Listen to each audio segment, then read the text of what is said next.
Welcome to the Life Curation Podcast. I'm your host, Andrina Tisi. Together, we will explore thoughts, inspirations, and conversations that feed our soul, spark the mind, and nourish the body. Thank you so much for being here to learn and grow, and for walking this journey called life with me.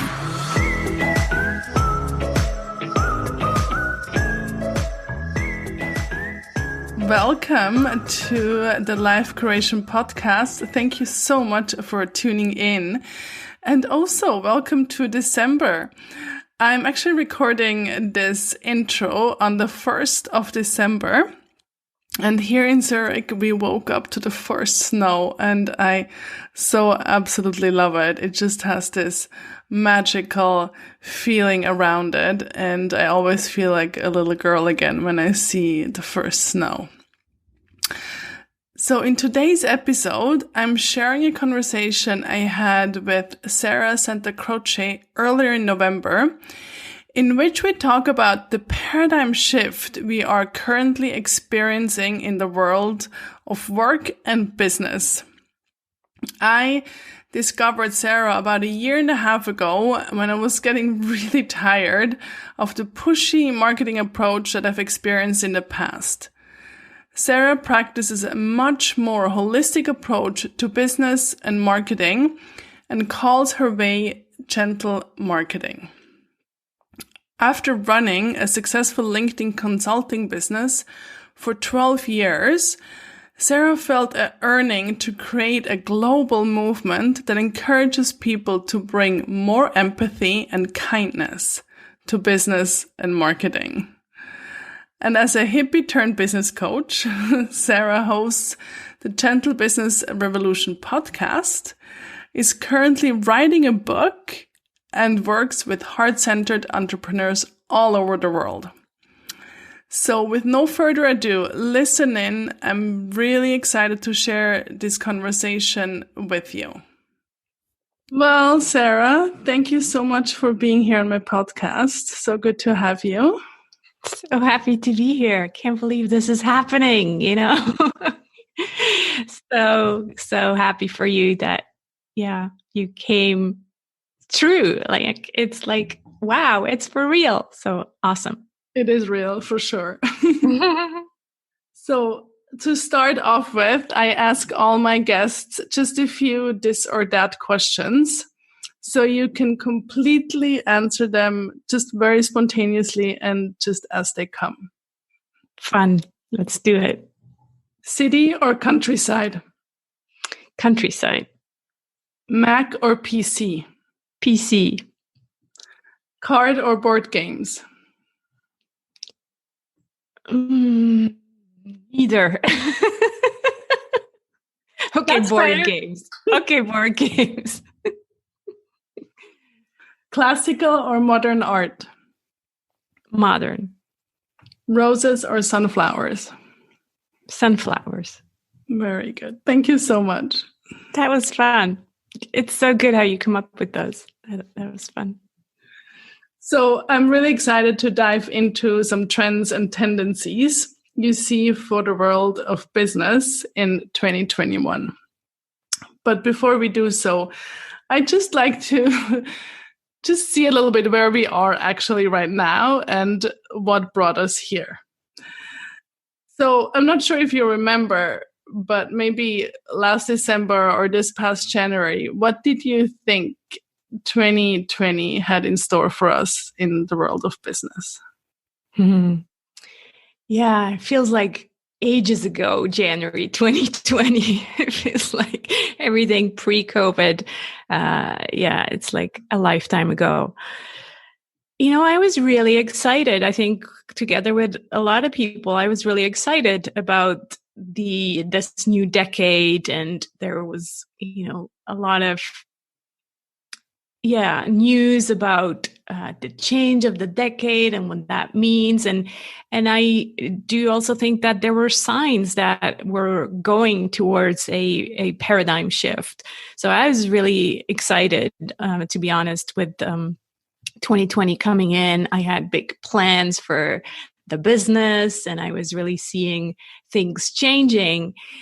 And then, funny enough, on a personal level, already things changed and my priorities had to shift. My eldest, who's in the gymnasium, high school, he had a burnout at school, and so already in January, that kind of put my plans upside down because I had to really take care of his needs. And so he dropped out of school and decided to do a year break from school.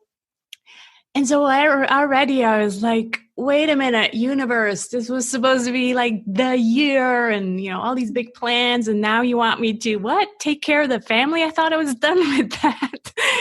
And so already that shifted.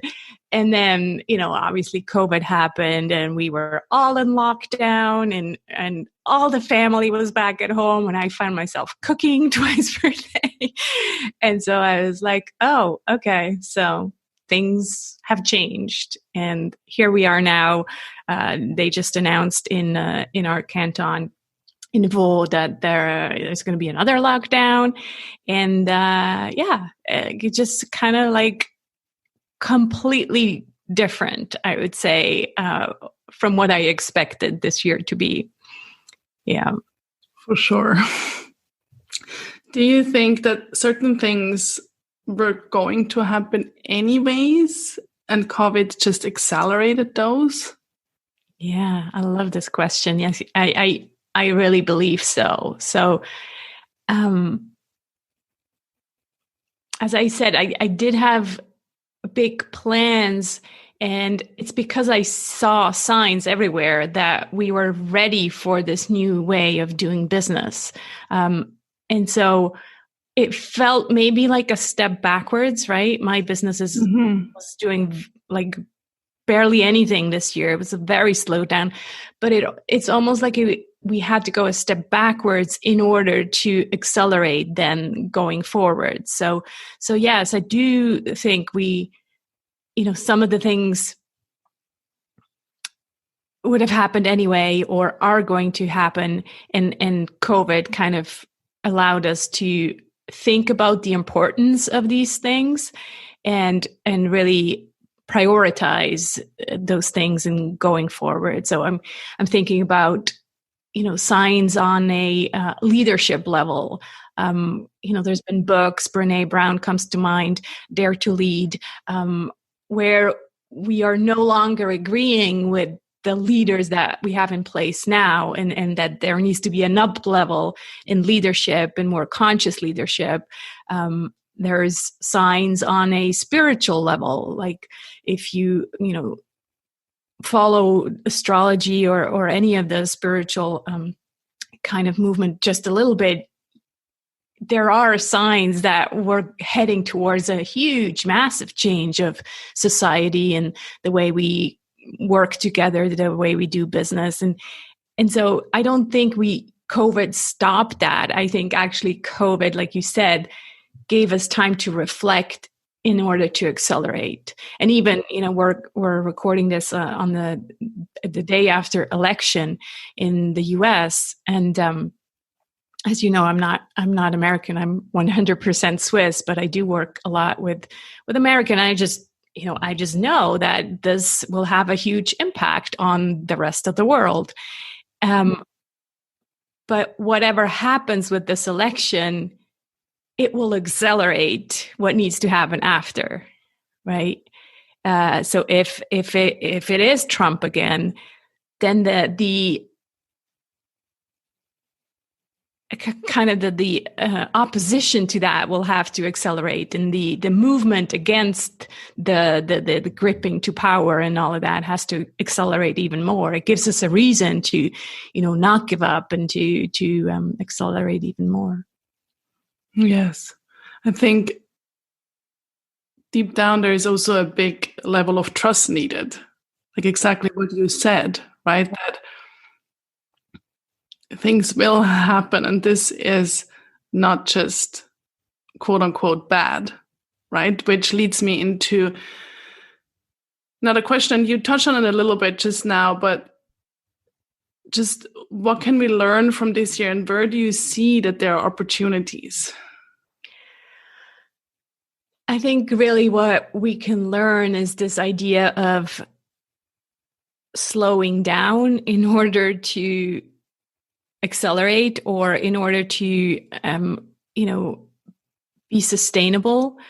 The other thing that we can learn, or that I definitely am learning this year, is the prioritizing of what really matters, what is important to us.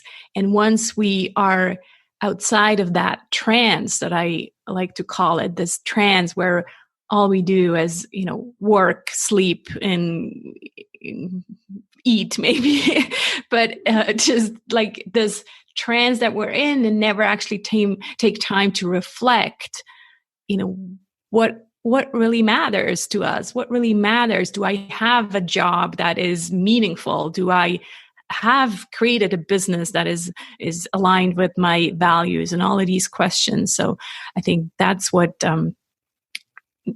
that's what we're learning this year. And the opportunities is, of course, then paying more attention to those things going forward.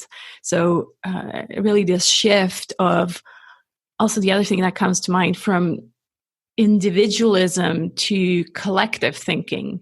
So rather than just, surviving and not just surviving, but striving towards more material goods, going much more into collective thinking. And we now know it needs all of us to, change the world and change the direction that we're heading towards. And that includes business.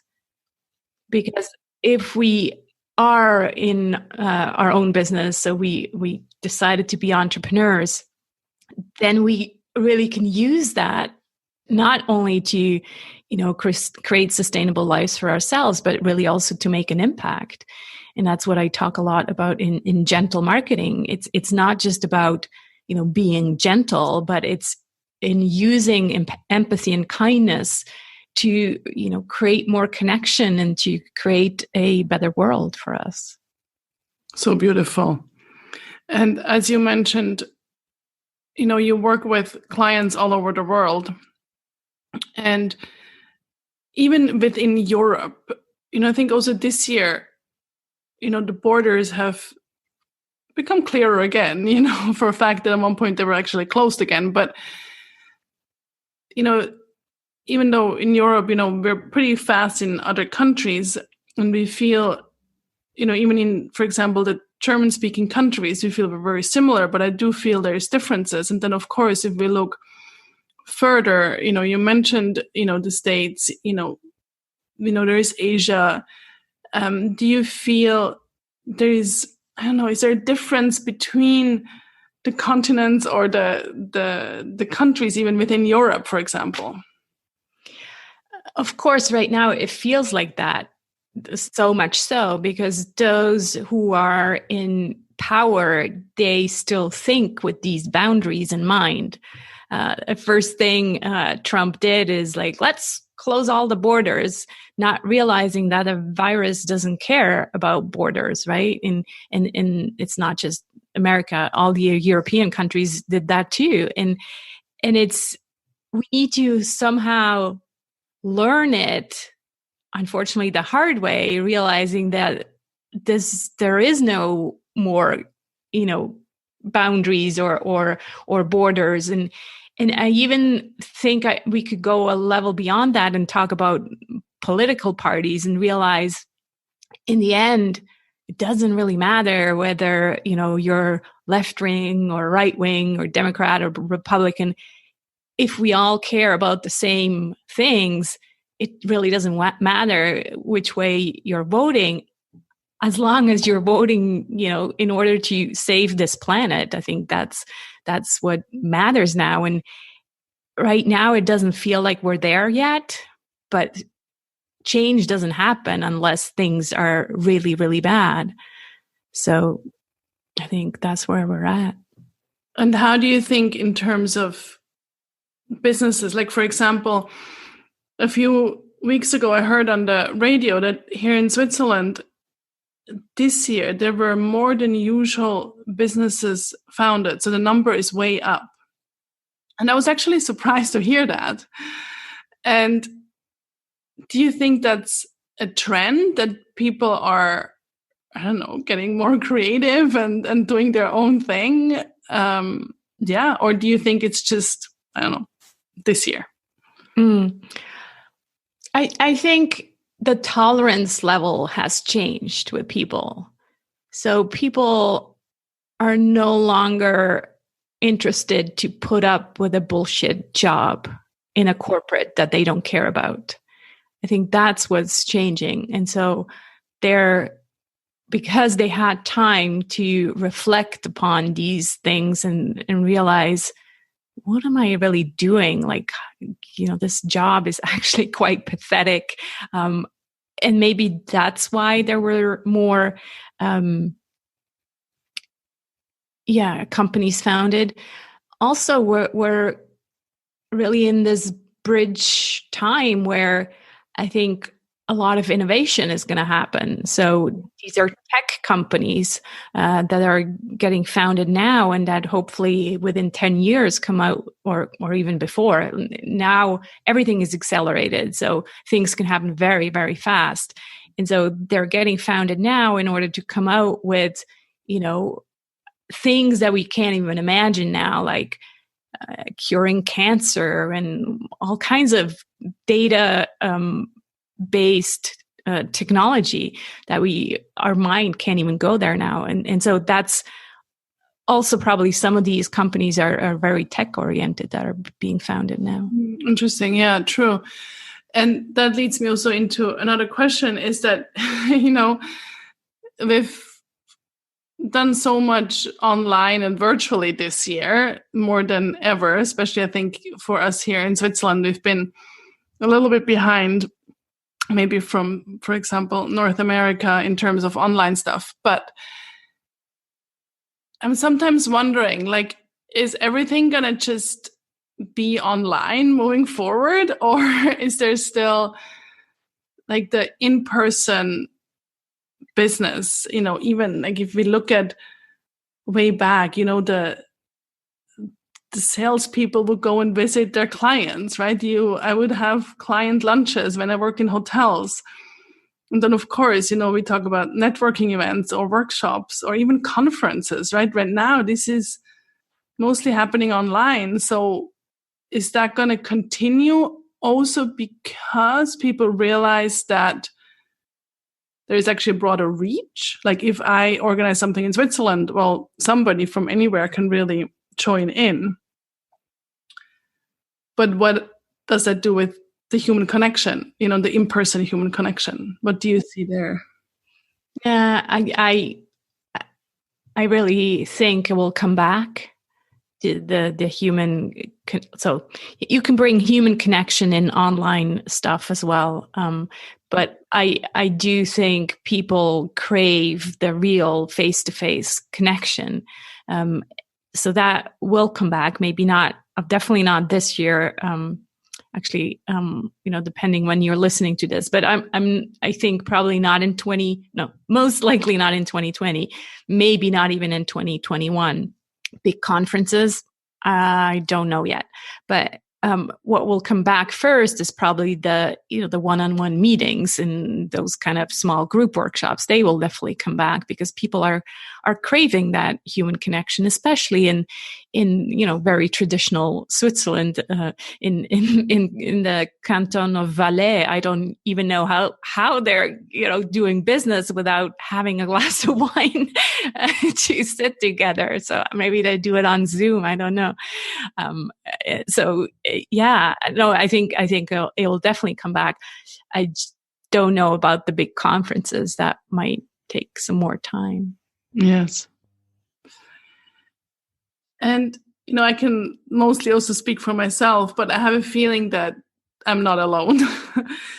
That at one point this year, we entered this state of kind of just feeling frozen. And even though we kind of feel and maybe also know what needs to be done, there is a feeling of overwhelm and non-action happening because we're in this frozen state. what would be your recommendation, for somebody that is feeling this right now? What can we do when we feel this frozen and overwhelmed and not knowing what to do next? Yeah. It has a lot to do with permission and acceptance that things are just the way they are right now. It also makes me think of this idea of being and doing that I often talk about in entrepreneurship. And right now, it will change. It will change quite soon, actually, like towards the end of the year, beginning of 2021, there's going to be a different energy again where we can feel more like doing things again. But right now, as we record this in November, it's the time of just being and accepting that things are difficult and even business wise, usually November, December are the planning months, right? So we're all there juggling numbers and thinking about how am I going to make this number next year and all the things that I'm going to plan and speaking events. Right now, you can't plan anything. I mean, even if you do plan, it's just going to, create frustrating energy. So it's really letting go of that idea of having power over what happens and just embracing what is. I think also what comes to mind is again what I talk a lot about in gentle marketing is letting go of the shoulds. Yes. We have these shoulds in our head all the time. And I should be, planning for next year. I should be already scheduling all my workshops. I should be, looking into Facebook ads, all these shoulds. And I think they create just more frustration and more anxiety. So instead, I say focus on the joy. So what brings you joy?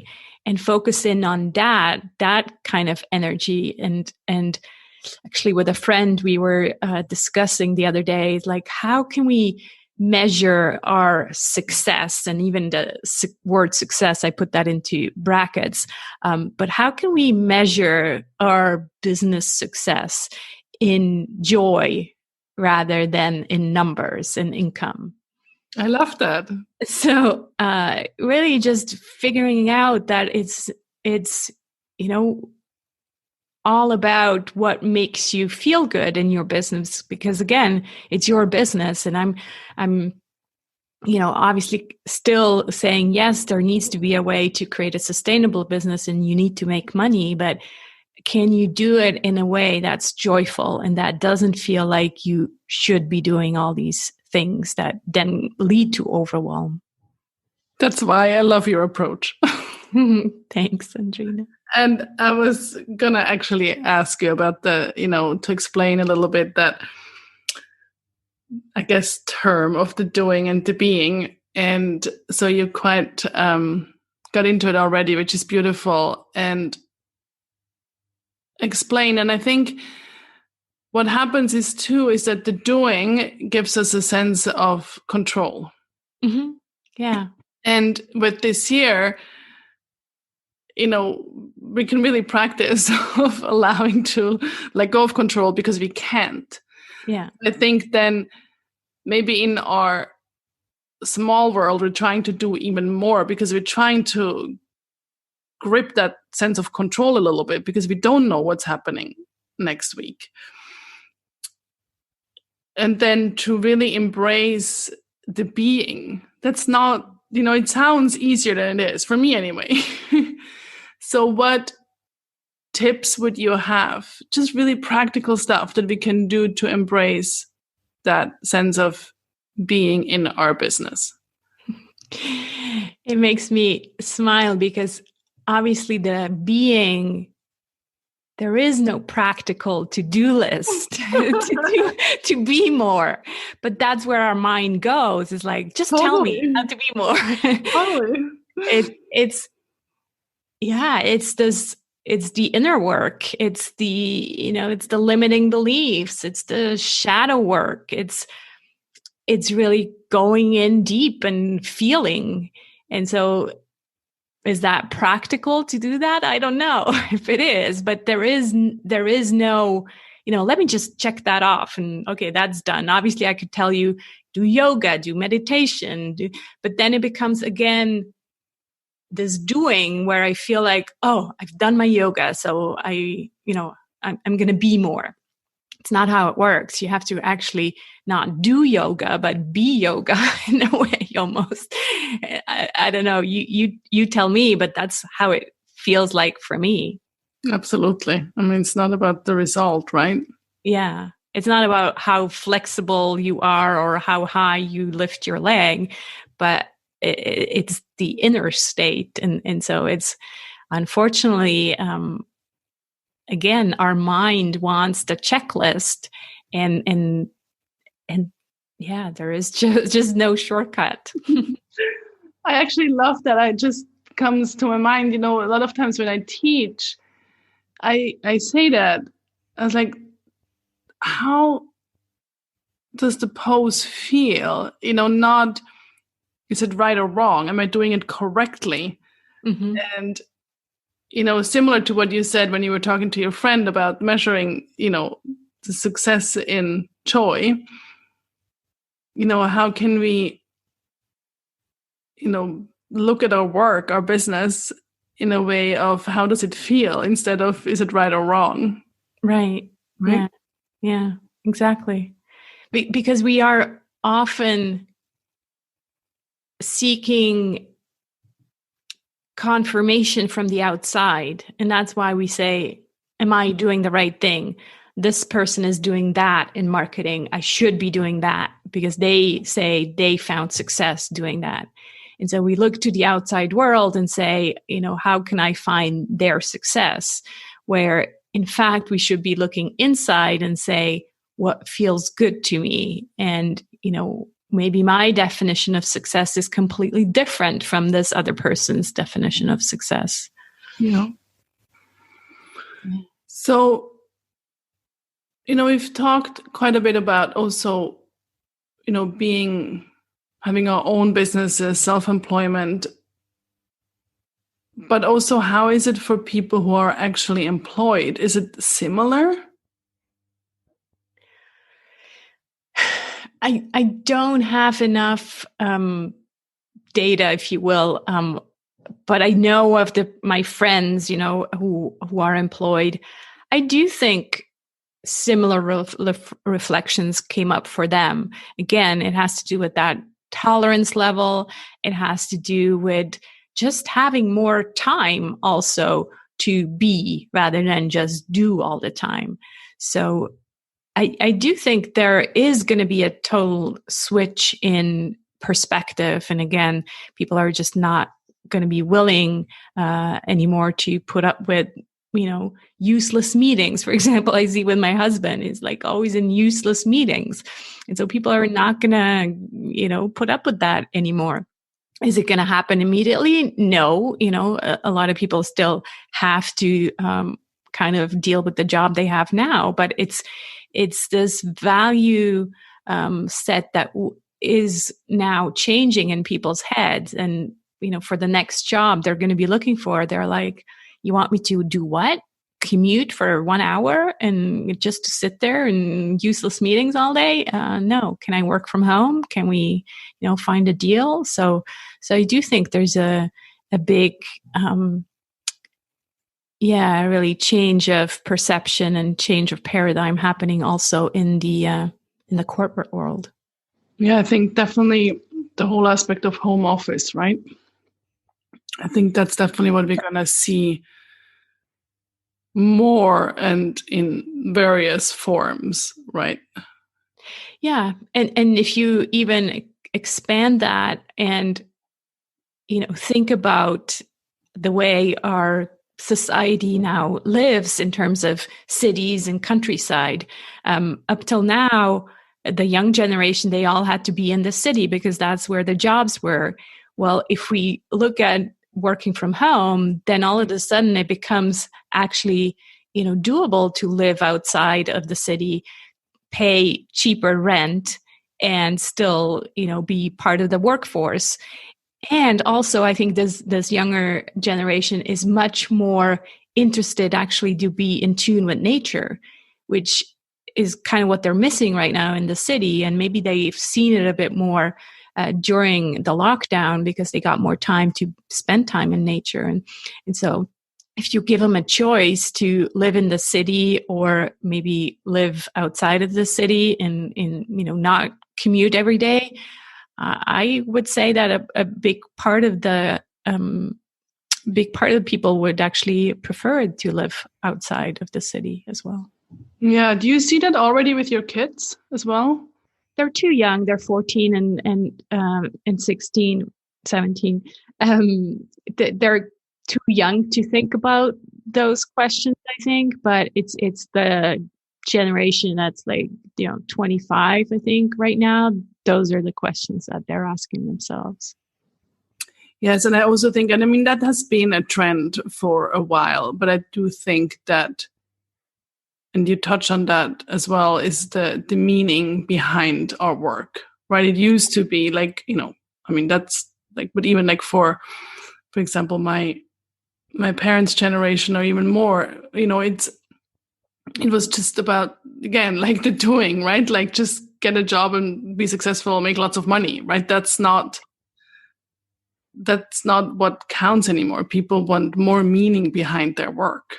Exactly. They'd much rather take a part-time job and earn less and, having this work-life balance, even though I think that term has been overused, but they would rather, have more free time to spend it on things that matter to them.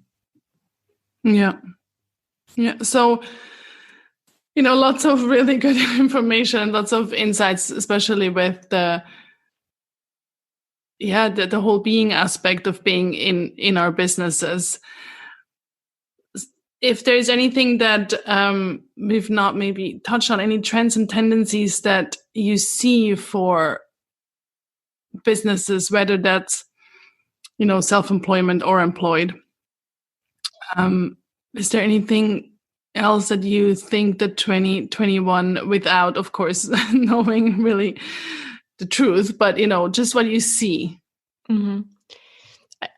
I don't know about 2021. Again, this is still a really a bridge time, but I know for the next 5 years, I would say that we're heading towards more consciousness, whether that is on the client side or on the entrepreneurial business side.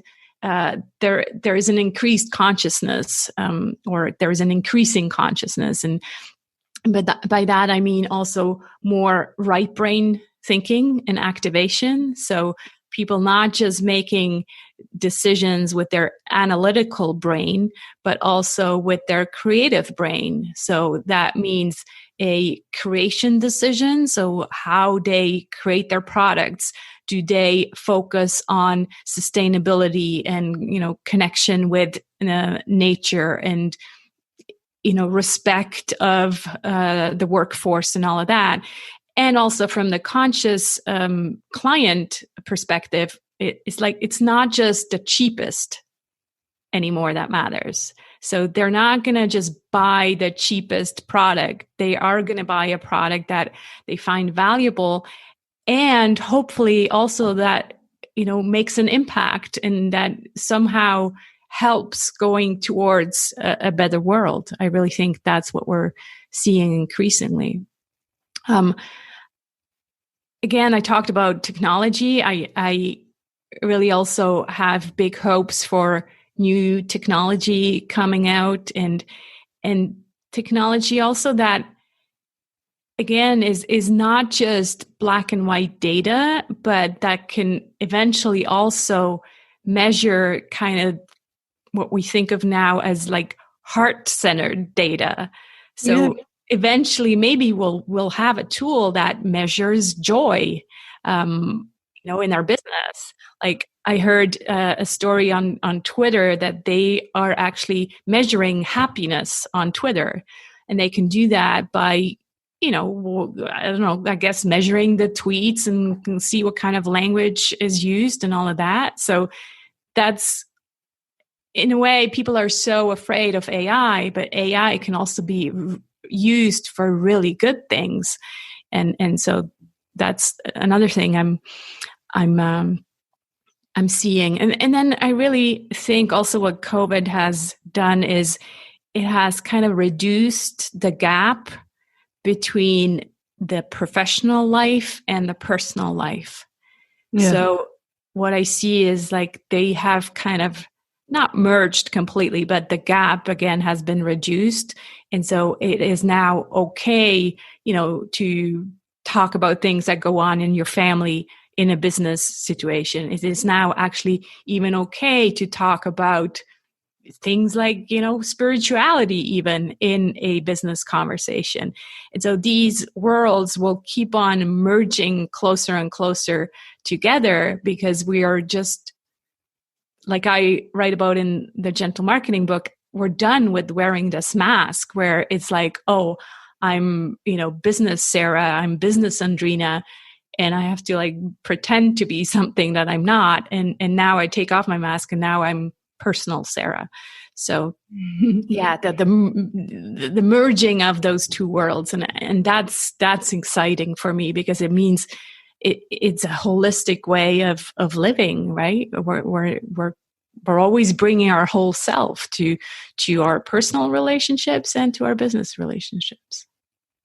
Yes, and you saying that makes me also think again, back to that whole home office aspect of, I remember, visiting my dad in his office. This is, it was like always like kind of a big thing, and you're excited and you go. But if that kind of falls away, it's much more natural to actually see children, how their parents work, or even as a couple, you just work, but you have lunch together, and I don't know, it can something be really beautiful because it's much more natural in a way than just separating it. Yeah, exactly. Very good. Thank you so much, Sarah, for all this amazing info. So good. And you have some really cool stuff happening. So why don't you tell us a little bit more about that? You touched on some of them. You mentioned the book, for example, but I know you have some other things. So tell us.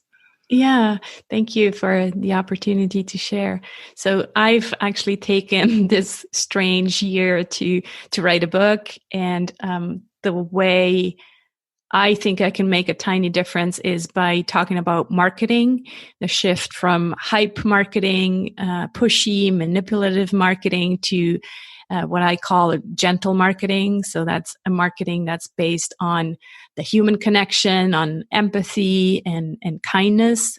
And so that's what I'm talking about in the upcoming Gentle Marketing Revolution book. And right now, as we're releasing this, I'm doing something completely new and exciting and different, and that brings me joy. And it's of a Kickstarter campaign. So on Kickstarter, Kickstarter is a place where creatives can put their work, and then basically you can think of it as a pre-sale of the book in order to get the money to then do the project. So that's what's going on right now. And if your listeners are kind of like, oh, I'm curious about that, then they could go over to sarahsantacroce.com/Kickstarter. And maybe you'll put the link in the show notes as well. Absolutely, of course. My name is kind of hard to spell, but yeah, it would be fun to see some of your listeners over there. Yes, absolutely. We'll put the link, of course, into the show notes. Sounds exciting. And of course, I'm really excited about your book. And you also have a free one-page marketing plan on your website. Is that correct? Yeah. So that is the Gentle Marketing Mandala. So what I did, I thought about the 7 Ps of marketing, and then had this epiphany that they had to be organized in a mandala, because a mandala is basically a holistic way, again, to think about something, and also a creative process. So people can download that sarahsantacroce.com/one page, the number one in page. Perfect. And we'll also link that below. And we'll also link your podcast, of course, because that's also how I found you. Yeah, that's amazing. That's true. Yeah, the Gentle Business Revolution. And there I talk about marketing, but also just about business and life, because as we've seen, they're all together. Absolutely. Yeah, I did a cool little series for self-care over the last few weeks. Yeah. So thank you again. And last but not least, as we are here on the Life Curation podcast, and life curation means how all aspects of our life are creatively intersected and influenced by each other. So life curation is about connecting the dots so that our whole beautiful artwork of our life can emerge. So for you, do you have a quote or a mantra or a life motto that guides you and that would you call your life curation? I have two quotes on my desk, and depending on my mood, I switch them. And so what is really guiding me this year is this one. Waiting well means staying peaceful in the present while looking forward to the future. What a beautiful way to end. Thank you so much for having me, Andrina. Thank you, Sarah. Thank you so much for listening into my conversation with Sarah. I'm super curious to hear what resonated with you and what your takeaways from this episode are. When I listened to the recording again, I also thought of the book Wintering that I just started to read.